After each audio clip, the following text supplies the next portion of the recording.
reference outline kasi nito. Sige natin na daw bahala saan. Kaya na-cover naman natin lahat. Kasi dapat napag-aralan nyo yan. Ito. Though I think i-discuss din yata, di ba may logic circuit kayo? Nakita ko sa Sir Logic i-discuss ko, kaya I will not discuss further this one. Kaya lang, so part na sa during the asynchronous nyo, search dito, ito-search nyo ito, oscillator circuit, part na ng final exam niya, oscillator circuit, saka itong logic families. Kung paano sa Part niya ng, anyway, Oscillator final circuits. exam using yung midterm niya. Magaling din magsampa. JFET, MOSFET, at yung dalawa, sir? Yung mga,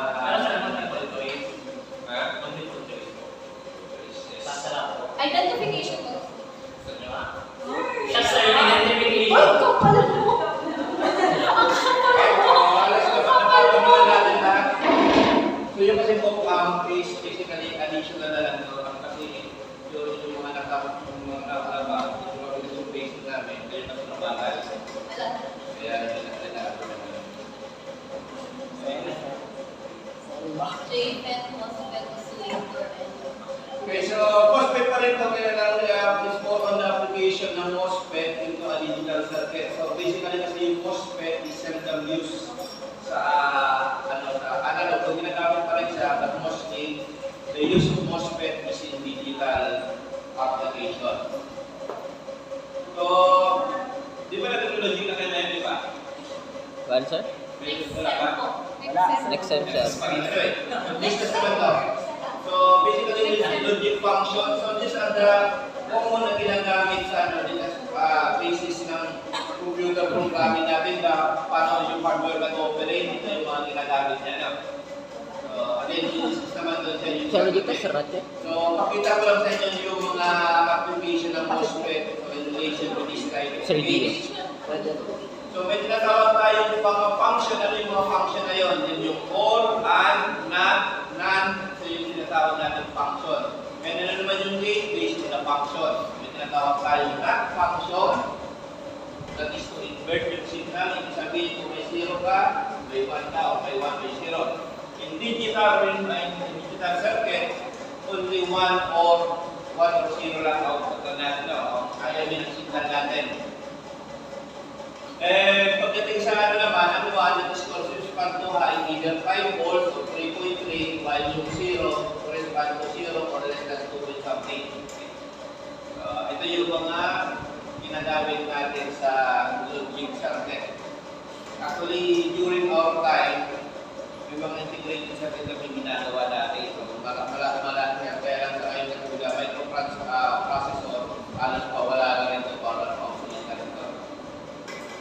So, basically, yung idea ng logic natin is come from switch. So, for example, this one is a parallel switch that is to respond to. Kung may parallel switch kayo, ibig sabihin, kahit anong i-input mo dito, may output ka. Unless lahat off siya. So, in this case, kung itong circuit, anong ibig sabihin nito? Based dito sa logic function natin, nagkakaroon ka na ng output regardless of kahit basta isa lang kung may input. Kanina part. Or. Ito. Or. Nasa 4 gauge ka. Ito yung 4 gauge natin. Ito na yung 4. Except for 0, 0. Imagine mo switch to. Ito siya. This one, series, kumatuon lang siya. If all input are high. And gate. Based dito sa logic function natin. And. Magbawan ka lang ba? Ito, all input are high. So, ganun yung function na series. This is inverted. Parang high ka, low yung ano mo. Okay? Now, sa logic families, ito yung circuit configuration of course used to produce a type of digital integrated circuit. Kaya lang, sabi ko sa inyo, halos wala na to. Because available na yung microprocessor, microcontroller, may mga DSP kit na lahat yan pwede nang gawin bayan may microprogramming. So, halos wala na rin mga ganitong mga gates na to. So, dahil na siya ginagamit. So, with a set of digital ICs belonging to the same family, logic family that are electrically incompatible. For example, kung sabi natin family, halimbawa yung LM78 series, family ito ng regulator. Positive regulator, 7915, 7815, 7912. So sa logic families, meron din yan, 74XS series, 64, marami yan. Patagin na sa ngayon, pawala na rin siya. The common characteristic ko yung common characteristic of the same logic families depend on the use or yung parameters ng logic gates. Number 1, yung supply voltage range. For example, yung TTL, 5 volts yun. Ang marapagan mo sa CMOS, 3.3. So, ganun yun. So, yung range niya. Then, mayroon pang mas matataas dyan. Yung speed, ito mo kung kailangan natin sa logic circuit. So, yung speed number 1 na kailangan. Power dissipation. And ito, fan out. Pag sinabi natin fan out, that is, ilan yung kaya yung i-drive ng logic gates. Kasi pag may mga logic gates ka dito. So, maraming function siya. So, ilan yung kaya i-drive itong logic gates na ito? Yung tinatawag natin fan out. Noise mapping, dahil sensitive siya sa noise. Pwede yun iniwasan natin kasi yung tinatawag ng mga force triggering. So, what are the logic families? Ito yun. Sa bipolar families, meaning using the BGD. As your, yung pinakaming sa niya. So, we have the diode logic. Ito yung sample natin. For example, yung diode natin na symbol. Ito yung diode logic gauge. Ibig sabihin, gumagamit lang tayo ng diode. And of course, resistor. Ito yung mga nauna. Wala na pa ngayon. Okay? Resistor, transistor logic, wala na rin ito ngayon. Basically, heating lang ginagamit. Then yung combination ng diode sa transistor, wala na rin siya. Ito na lang ngayon ang natitira na ginagamit. TTL and yung INL. But still, wala na rin siya. So, natitira na lang TTL or 5 volts yung gano'n. 5 volts yung ano nyo, usually TTL yan. Then, saturated. Now, the problem with this one, yung speed niya, medyo hindi siya gano'ng kabilis. So, para mapabilis ito yung tinatawag natin saturated families. So, but still, mawala na rin ito. Ang natitira na lang ngayon, ito tinatawag natin sa MOS family. Specifically, ito tinatawag na CMOS. Lahat ng processor natin sa computer at cellphone natin, ang CPU yan is made of CMOS. So, sa isang sa integration, may tinatawag tayo dito yung scale or how many transistor are there in one chip or one die. Tinatawag tayo yung small scale integration, VLSI, ULSI. So, ito yun, more than 1 million. Ito nga luma na ito. Kasi, sa ngayon, yung I-series natin ng N10, ang kaya nun is around 26 billion na transistor ang kaya. With, imagine nyo yung size, 16.7 by 17.6. Sobrang liit niyan. Pero ang laman ng transistor, nasa ganito million transistor. As compare yung mga nauna natin ito, 8080, at actually meron pa dito mga nauna 4004, yung mga 4-bit na microprocessor. Ang transistor nasa 6,000 lang, pero ito yung array niya 4x4 mm. Ito na yung sa 8080. Then, ito yung sa Pentium. Ano na kung nabutan niyo ba ito? Nabutan niyo ito? Masala kayo mga ako. I-series na yata kayo, may dapat nyo. Windows na sa... Windows 7. Windows is a operating system. Ako sa Problema Pentium ako ako or niya. sa Celeron, sir. Tombol. Celeron series. Actually, yan mga Pentium Celeron, yan yung mga reject. Even yung IC, kasi ito yung pinaka-flagship nila. Sa isang pag-picture dyan, pag may reject yan, papalitan niya ng brand ng trademark. Sabihin Kaya na kung sa I9, nakuha mo, tatlo yung nilibigyan ayun natin. siya, ano. Imagine mo ito yung ginagamit. Celery From boy. 6,000 to 26 million Tatlo lang ang gumagamit. yan yung kasya. During our time, ito, 100 megahertz na turunan kami yan yung sa ano dito, yung laboratory namin dito. After ng laboratory ng isang klase mo, dapat makadiretso mo na sa laboratory para iilagan yung 100 megahertz na meron dito during our time, sa college namin. Pero sa ngayon, ano na yung ginagamit natin? Gigahertz, tapos ano ba, hyper-threading, multi-core. Kami single core, 100 megahertz. Imagine mo, nag-drawing ka ng gun via command line. Hindi wala kang mouse. So, saka yung rendering no, ng pangit talaga ng rendering no. So, sa ngayon, because of this one, chip. Actually, meron na ito, 2023 pa ito, meron ng bago-bagong release na yun. Generation na. Using ito yung tinatawag na technology 6 micrometer, 10 nanometer. Sa ngayon, ginagamit is 0.2 nanometer. I mean 2 nanometer. Imagine kung gaano kalaki ang 2 nanometer. Ang buhok nyo is nasa micro. Pero yung chip, nasa nanometer yan. Paano yan nangyayari? Wala dito yung Laser. Start lang naman naman ang mga tips eh. Karoon lang ang kampanya. ito yung nandito yun. Nagaan. Nagkaroon Mga nakaputang gabos yung mga tips ko mga balikan na natin. cellphones ko mga o sarang kumpanya. Ito yung sinasabi ko sa inyo. Yun o. Yung transistor na CMOS, ito lang yung sa loob niyan. Ito 32 nanometer. Actually, meron na yun ito, subject yata sa kanya, yung tinatawag na state diagram. Ito mga transistor na yan. You have the gate, you have the drain, and source mo. Ganun yung kaligit. Okay. Kaya nagkakasya yung billion of transistor. By layer pa yan. Okay? So, balik tayo dito.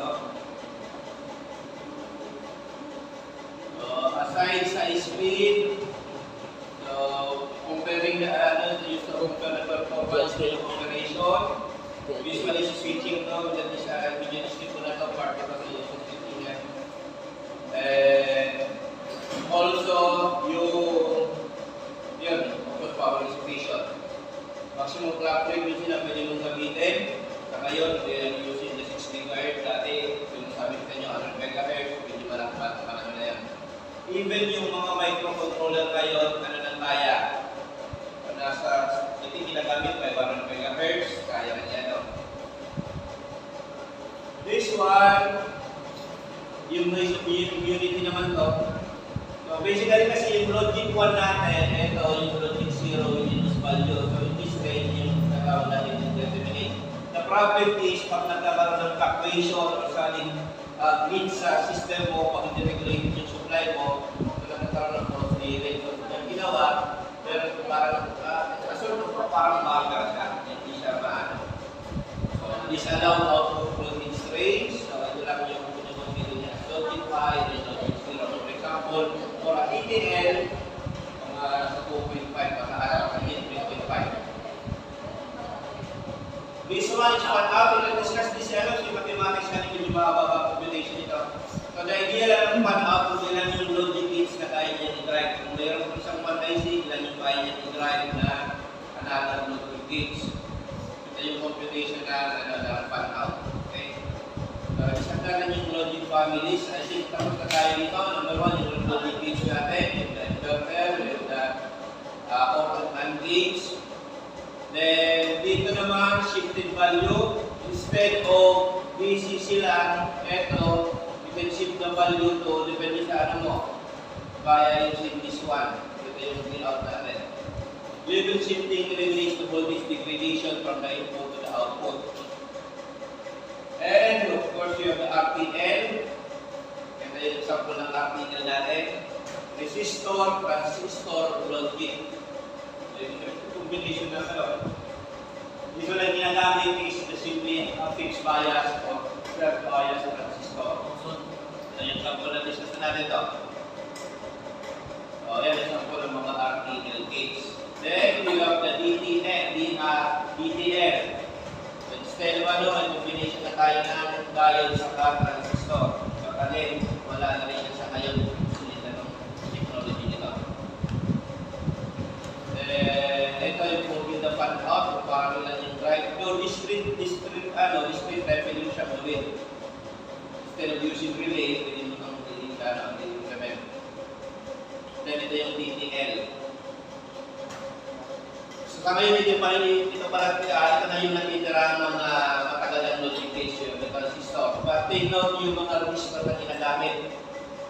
Actually, simple lang ito ng resistor. Meron na itong implementation na yung FET, pwede mong gamitin na it will act as a resistor mo. So, parang pattern lang sa DTL, kaya lang instead of diode, pinalitan ng transistor. Kaya DTL siya, transistor logic. Ito yung sample. Ito sabi ko tayo ng series, 74 series. So, pansin mo, transistor gates. And sa input, so it's a multi-emitter configuration. Ibig sabihin, one transistor, marami kang emitter na pwedeng ilagay. And then, natawag natin multi-emitter IC integrated circuit. So, yung pinag-aralan natin, isa lang na emitter. So, ito ngayon, pwede mo maglagay ng several emitter sa configuration mo. Yung sample na DTL. Okay? Then dito tayo sa MOSFET.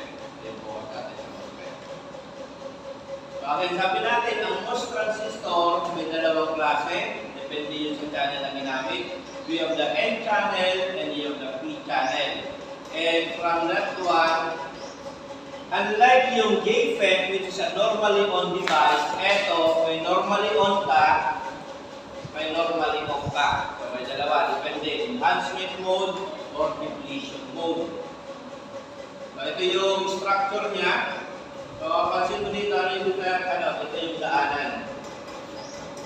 Normally lang siya. Okay? Ito siya ang MOSFET. Nagandaan ng MOSFET sa manufacturing mas madaling implement as compared with the BGT. So, yung another advantage sa kanya, yung area na kaya niyang i-occupy sa isang mas maliit lang as compared with BGT. And depende pa sa technology. So, again, kasi ito, malaki na itong dati ito. Sa ngayon, again, nasa 2 nanometer na yung latest technology pinagamit nila. Ito yung some symbol of MOSFET. So, pararayasan nila sa ibang textbook yung ginagamit. Ano yung symbol niya? Ito yung ibang textbook ito yung ginagamit. Ito yung ginagamit ng I think Bolstat. Ito yung PC, yung auto na ginagamit. But both are the same logic gates. Enhancement, depletion. Ito normally on, this one is normally off. For example nito as inverter circuit, so ito yung sinasabi ko nyo, ang equation niya ngayon is hindi na po siya equation. Ano yung equation dito? So, kadami itong input sa mathematics, so we'll discuss that in more yung nito sa mathematics. Ito yung implementation ng NMOS inverter circuit. And mapapansin mo dito, instead dati, resistor to, sa integration, again, iniiwasan natin yung resistor because yung current niya yung malaki. Ang ginagawa is another transistor that will act as a resistor. For example, ito. JFET pwede mong gamitin as a resistor. Kanya naman sa loading. Natawag na loading na okay. CMOS tayo ngayon. So, again, meron tayong N-MOSFET. We have the P-MOSFET. O pinagsama mo siya, yan yung tinatawag nating complementary. Kaya complementary because we have the positive and negative. So, complement siya. One of the main reason why mas magandang ganyan configuration is because yung speed niya. Mas mabilis siya as compared kung NMOS lang o PMOS lang. So, parang push-pull operation na nangyayari dito. Tignan nyo dito na sa MOSFET natin. Imagine na lang sa digital, di ba yung switch lang to? Either close or open lang. Then meron dito. Ito yung structure niya sa implementation. Yung the PMOS and NMOS as one, tawag natin CMOS.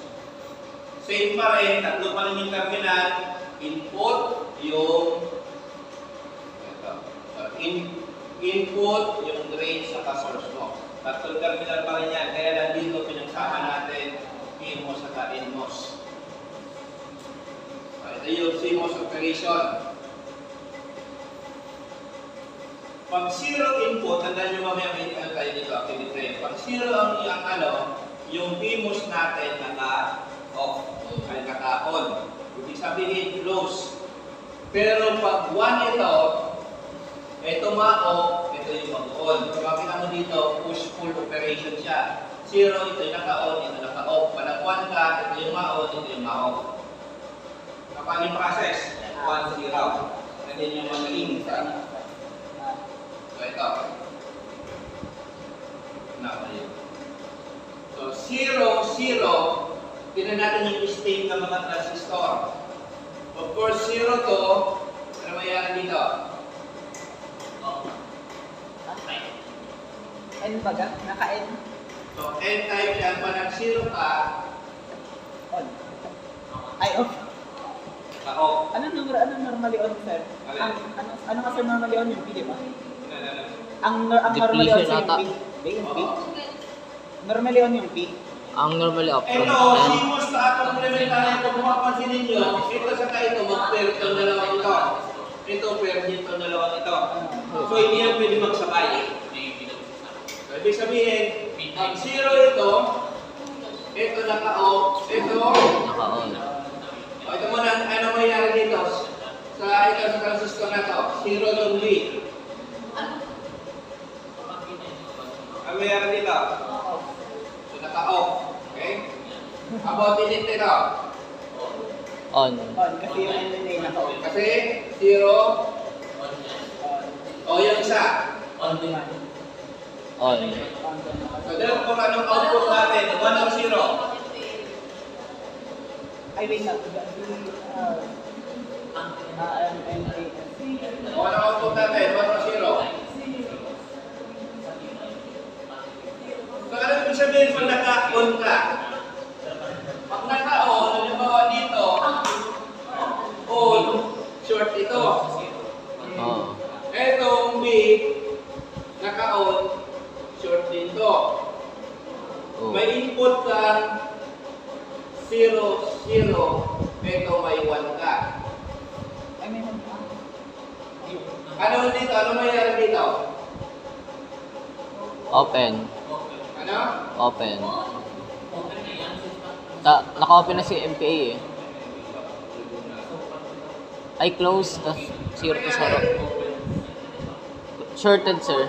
Yung MPB. Ito? Shorted, sir. On, On. So, bali. on this one. Off, sir. Open. Ay, pero naka Off, sir. Off ito. So, ang mangyayari, ito yung BDD, ito, close, close, Open. open dito. So, therefore, ano yung B-out mo? 1. One. Ano? One. 1. May output tayo, 1. Oh. Open. Okay? Paano, sir, kapag open man sa itong sa baba, sir? Ano? Ah, VDD? Next, ito 0, 1 yung B.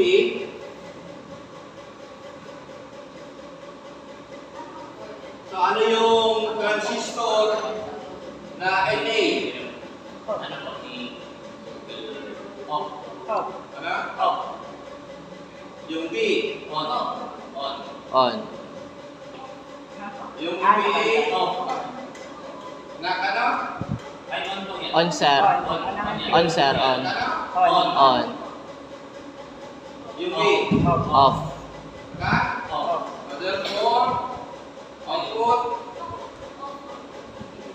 MN. B? Yan yung B. On. Off. Pero, ay, di. Off din yung M. Zero. Pindutin niyo Di ba sir, 1 man sir? 1 sir? One. Ito is Up. good siya. Close. About dito. Open siya, sir, ang Ano? Di ba sir open sir? Ang M&A sir? MNP. Basta ngayon, MNP ang di-off, sir. MNP. So, ano mayroon? MNP. MNB 1 sir. 1. Ah, 0? Paano? Okay. Naka-order. Ito pala, nagkakatalan. So, wala kang... Dito yung mga hindi siya makakadaan dito. Therefore, Ano po, sir? Ano po, sir? Zero sa kada. Kapal. Imagine mo lahat yan, switch. Ito ano? Parang imagine mo lahat yan, Ano wala switch. ng PP kasi wala. So mayong bearing ang MNB? Ito yung VDD. Mayong bearing ang MNB kung open o close? Ito yung Kasi kapag yung MNB nag-off agad, edi wala nang potential difference kasi essentially same node sa from yung layout. Imagine agad. yung isa is MVD. Then the next is Kasi di ba naka-on yung eventually naka-short yung ground sa layout. Diba? paano na yan? Alam yung Ah, sabihin? Ano to? ay yun. Sabihin, Para sa ground. Baseline. On. On. On. Ibig sabihin, close. Open. Open. Open. So, saan dadaan yung output natin? Zero. Hindi siya makakala dito. Ah, sa ground sir, maano sir? Yung is 0. zero. Ang dahil yun sa ground sir? Hindi, sa yung MNB ba kasi naka? Ang MNB short. Ay, dahil naka-end sa Hindi ka po dito magkukuha ng output mo. Ano kukuha ka dito? Ah, sa taas? Ito yung supply niya. Ang focus lang dito is either i-open o i-close. Ah. So ang signal natin sa output is coming from VDD as a source. Ito, pang-open o pang-close lang siya ng switch. O ito, last. Pagkakaw na to.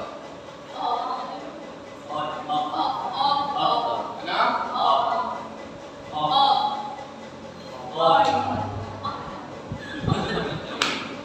Last. MPP.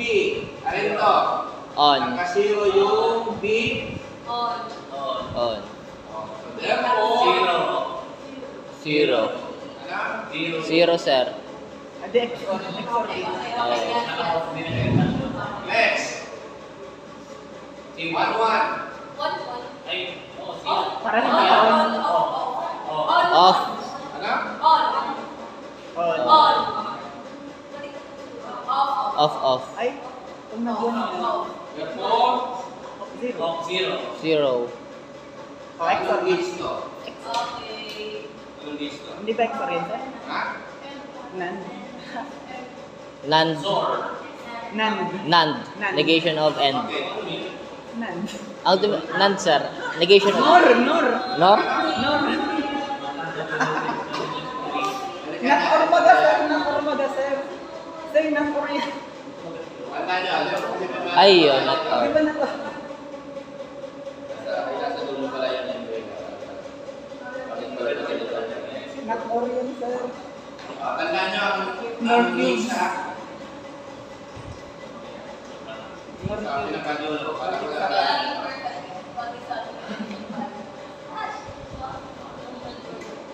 So, ito lang yung commonly used as a logic. They NAND. Nor. So, that is 1, 0, ito, 0, 0, 0, 1, 1. We have the add function, Okay. ito, or function.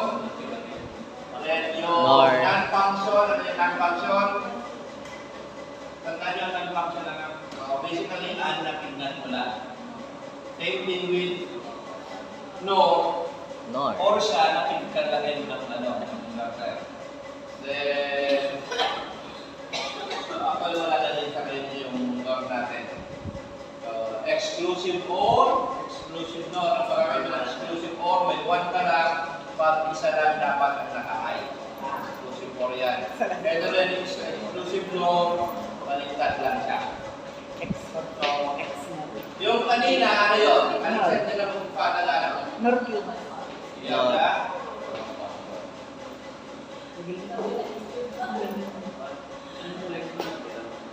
Pwede ko punta na ako sa Nor.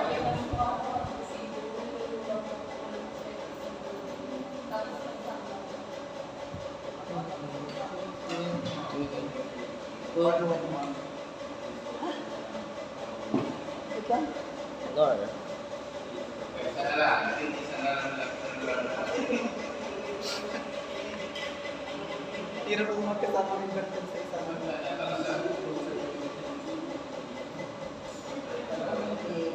Oh, yung ano, transistor B. 00. Ano to? Kaya dito. Off. Ano? Off. Transistor A. On. Transistor B. NPP On. on. On. Therefore, output. Pasa. On. On. One. On. Kaya. One. VDD lang NPP. One VDD. Oh, next. 01. MNP. Off. Off. On.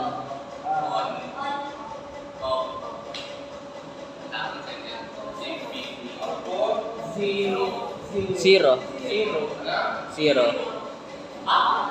Ay, di on yung NPA eh.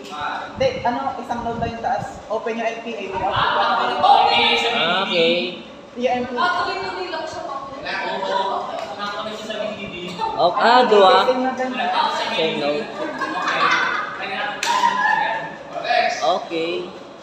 One.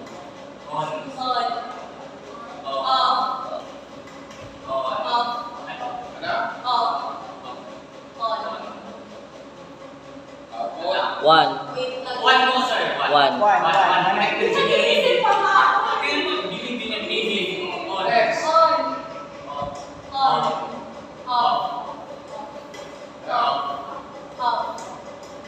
Zero. Zero. Nan gate. Zero, sir. Zero. None. Nan. None. Nan sir. None. Anyway, ito pagsulang ito. Ito, yung ano mga lang ito, i-party lang ito naman niya. Yung support niya ako is, bakit ko lang yun, wala din yung i-party. So yung last list natin, dito lang nakapattern. Yan po. Arm cancer? Gusto lang sa dati sa 12. Then, kung di ba base sa numerical? Bonus quiz. Yan si Twerk, sir. Yan. Then, yung support ngayon,